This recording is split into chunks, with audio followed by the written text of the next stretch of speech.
ಎರಡನೇ ಹೆಂಡ್ತಿನೂ ನಿಮ್ ಜೊತೆ ಚೆನ್ನಾಗಿಲ್ಲ, ಈಗ ಅದು ಪ್ರಾಬ್ಲಮ್ ಆಗಿದೆ. ಹಂಗಾದ್ಮೇಲಿಂದ ಮೊದಲನೇ ಹೆಂಡ್ತಿನ ಸರಿಯಾಗಿ ನೋಡ್ಕೊಂಡಿಲ್ಲ ಅನ್ನೋದು ಡೆಸರ್ಷನ್ ಆಟೋಮ್ಯಾಟಿಕಲಿ ಪ್ರೂವ್ ಆಯಿತು. 125 ಸ್ಕೋಪ್ ಇರೋದೇ ಅಷ್ಟು. ಸುಪ್ರೀಂ ಕೋರ್ಟ್ನವರು, ಹೈಕೋರ್ಟ್ನವರು ಎಲ್ಲ ಬೇರೆ ಬೇರೆ ಹೈಕೋರ್ಟ್ನವರೆಲ್ಲ ಇನ್ನೂ ಒಂದು ಹೆಜ್ಜೆ ಮುಂದೋಗಿ ಬರೇ ಕಟ್ಕೊಂಡವಳಿಗಲ್ಲ ಇಟ್ಕೊಂಡವಳಿಗೂ ಕೊಡಬೇಕು ಅಂತ ಹೇಳಿ ಮಾಡಿದ್ದಾರೆ. ಹಾಗಿದ್ದಂಥ ಪಕ್ಷದಲ್ಲಿ ಇನ್ನೇನು ಲೀಗಲ್ ಪಾಯಿಂಟ್ ರಿವಿಷನಲ್ಲಿ ನಾವು ನೋಡೋದಿದೆ? ಇದರಲ್ಲಿ ಏನೂ ಲೀಗಲ್ ಪಾಯಿಂಟ್ ನೋಡೋದಿಲ್ಲ. ಇನ್ನು ಕೆಪಾಸಿಟಿ, ದುಡ್ಡಿಲ್ಲ ಅಂದರೆ ಹೋಗಿ ಜೈಲಿಗೆ ಸೇರ್ಕೊಂಬಿಡಿ ಶಿವಾಯನಮ್ಮ ಅಂತ, ಇಲ್ದಾರೆ ಹರಿದ್ವಾರಕ್ಕೆ ಹೋಗ್ಬಿಡಿ ಕಾವಿ ಹಾಕ್ಕೊಂಡು. ಅವಳೇ ಒಂದೊಂದು ದಿನ ಒಂದೊಂದು ಆಶ್ರಮದಲ್ಲೂ ಬಿಟಿ ಊಟ ಹಾಕ್ತಾರೆ, ಒಟ್ಟು ಹೋದ್ರೆ ಆಯ್ತಪ್ಪ ಆರಾಮಾಗಿ. ಅಲ್ಲಿರೋರೆಲ್ಲ ಅರ್ಧ ಜನ ಕನ್ವಿಕ್ಸೆ. ಋಷಿಕೇಶ, ಹರಿದ್ವಾರ, ಕಾಶಿ ಅಲ್ಲೆಲ್ಲ ಇರೋರೆಲ್ಲ ಅಂಥವ್ರೆ. ನೆನೆ 75 ರೂಪಾಯಿಗೆ ಒಂದು ಕೇಸರಿ ಕಲರ್ ನೈಟಿ ಕೊಡ್ತಾರೆ, ಅದು ಹಾಕೊಂಡ್ಬಿಟ್ರೆ ಮುಗಿದೋಯ್ತು. 25 ರೂಪಾಯಿಗೆ ಒಂದು ಅಲ್ಯೂಮಿನಿಯಂದು ಟಿಫಿನ್ ಕ್ಯಾರಿ ಕೊಡ್ತಾರೆ. ಒಂದೊಂದು ದಿನ ಒಂದೊಂದು ಆಶ್ರಮದಲ್ಲಿ 12 ಗಂಟೆ ಕರೆಕ್ಟಾಗಿ, ಬೇರೆ ಯಾರು ಊಟ ಹಾಕ್ತಾರೋ ಬಿಡ್ತಾರೋ 12 ಗಂಟೆಗೆ ಆ ಆಶ್ರಮದಲ್ಲಿ ಬೆಲ್ ಆಗುತ್ತೆ. ಲೈನಲ್ಲಿ ಹೋಗಿ ಕೂತಿದ್ರೆ ಸಾಕು, 2 ಚಪಾತಿ ರೊಟ್ಟಿ ಕೊಡ್ತಾರೆ. ಯಾರ್ಯಾರೋ ದೇಶದಲ್ಲೆಲ್ಲ ಏನೇನೋ ಅನ್ಯಾಯ ಮಾಡ್ಬಿಟ್ಟಿರ್ತಾರಲ್ಲ ಅವರೆಲ್ಲ ಇಲ್ಲಿರೋ ಸಾಧು ಸಂತರಿಗೆ ಊಟ ಕೊಡಬೇಕು ಅಂತ ಹೇಳಿ ದುಡ್ಡಿಟ್ಟಿದ್ದಾರೆ. ಅವನ ಆಶ್ರಮದವ್ರು ಅರ್ಧ ನುಂಗಿ ಇನ್ನರ್ಧ ಇವ್ರಿಗೆಲ್ಲ ಹಾಕ್ತಾರೆ.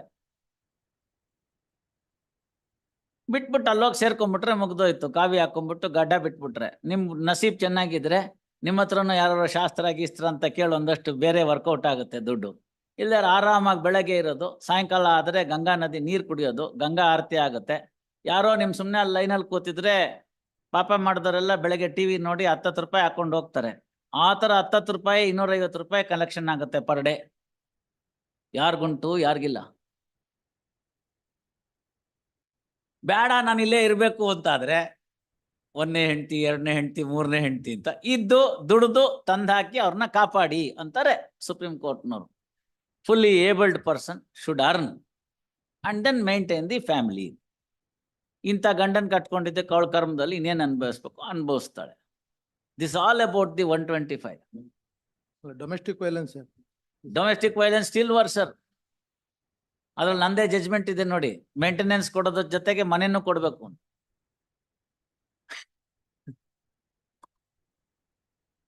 See, in domestic violence, the purpose is to first to restoration of the domestic comforts.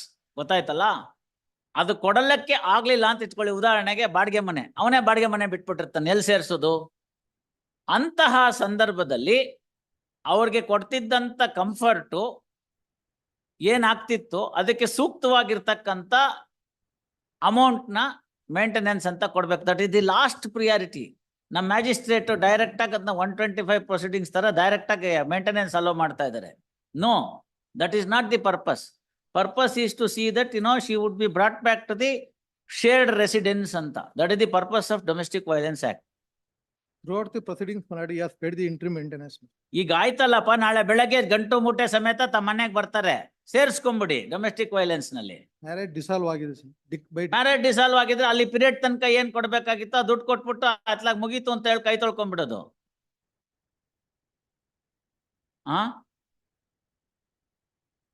ಅಷ್ಟೇ ಇರೋದೀಗ, ಅಲ್ಲಿ ತನಕ ಇರೋದು ಅಷ್ಟೇನೇನೆ. If the marriage is dissolved, you will have to pay some amount. Pay that amount and be done away with it. Initially, my lord, the petitioner has filed the restitution of conjugal rights. ಆಯ್ತಲ್ಲ ಇವ್ರೆ, ಅದೆಲ್ಲ ಮುಗಿದೋಯ್ತಲ್ಲ ಈಗ. Thereafter, divorce. ಅದೆಲ್ಲ ಮುಗಿದೋಯ್ತು ಈಗ. We have past last stage ನಾವು. ಈಗ question of ಏನ್ ದುಡ್ಡು ಕೊಡ್ಬೇಕು ಅದನ್ನ ಕೊಟ್ಬಿಟ್ಟು ನಿನ್ ದಾರಿ ನಿನ್ಗೆ, ನನ್ ದಾರಿ ನನ್ಗೆ ಅಂತ. ನಿಮ್ ಕಕ್ಷಿಗಾರಕ್ಕೆ ಸ್ತ್ರೀ ಸೌಖ್ಯ ಬರ್ದಿಲ್ಲ, ಅದಕ್ಕೆ ಮೊದಲನೇ ಹೆಂಡತಿನ ಅನಾನುಕೂಲ ಆಯ್ತು. ಈಗ ಎರಡನೇ ಹೆಂಡತಿ ಅವಳದು ಅನಾನುಕೂಲ ಆಗ್ತಾ ಇದೆ. ಇದು ಮ್ಯಾರೇಜ್ ಮಾರ್ಕೆಟ್ ಚೆನ್ನಾಗಿದೆ, ಗಂಡಸಿಗೆ 10 ಬೇಕಾದ್ರೆ ಮದುವೆ ಆಗುತ್ತೆ.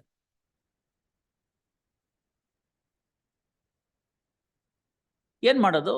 ಸಮಾಜ ಹಂಗಿದೆ, ಕಾನೂನು ಹಂಗಿದೆ. ನೀವೇನ್ ಕೊಡ್ಬೇಕು ಕೊಡಿ, ಅದನ್ನ ಕೊಟ್ಬಿಟ್ಟು ಮುಗಿಸಿ. ಈಗ ಎಷ್ಟು ಕೊಡ್ಬೇಕು ಇನ್ನ ಬಾಕಿ? 2 lakhs. 2 lakhs. They have not paid single rupee. 2 right. lakhs. ಅದನ್ನ ಎಷ್ಟು ಕೊಡ್ತಾರೆ ಈಗ? ನೆಕ್ಸ್ಟ್ ಡೇಟ್ ಅಲ್ಲಿ ಎಷ್ಟು ಕೊಡ್ತೀರಾ ಹೇಳಿ? This honorable court is granted. ಸ್ವಲ್ಪ interim- ತಡೀರಿ ಇವ್ರೆ. ನಿಮ್ಗೆ ದುಡ್ಡು ಬೇಕೋ ಬರೀ ಕೋರ್ಟ್ ಆರ್ಡರ್ ಬೇಕೋ? ಪೇಪರ್ ಡಿಗ್ರಿ ಅದು. ಅಲ್ಲ, ಇಂಟ್ರಿ ಆರ್ಡರ್ ತಗೊಂಡ್ರೆ 1 ಲಕ್ಷ ಡೆಪಾಸಿಟ್ ಅಂತ, ಅದು ಡೆಪಾಸಿಟ್ ಮಾಡಿ. ಅದನ್ನೇ ಕೇಳ್ತಾ ಇದೀವಲ್ಲ ನಾವು, ಸ್ವಲ್ಪ ನೋಡೋಣ ಅಂತ. But from the year 2010 to 2017. No mister, You have to deposit 1 lakh as per the interim order. How much you have deposited? But ask my client, my lord. No, ನೀವ್ ಹೇಳ್ಬೇಕು, ನಿಮ್ ಕ್ಲೈಂಟ್ ಏನ್ ಗೊತ್ತಾಗುತ್ತೆ, ನೀವ್ ಹೇಳಿ ಈಗ. ಪಾಸ್ ಓವರ್ ಮಧ್ಯಾಹ್ನ ಕೇಳಿ, ಇಲ್ದಿದ್ರೆ I dismiss it for non prosecution only on that ground. Please. Hmm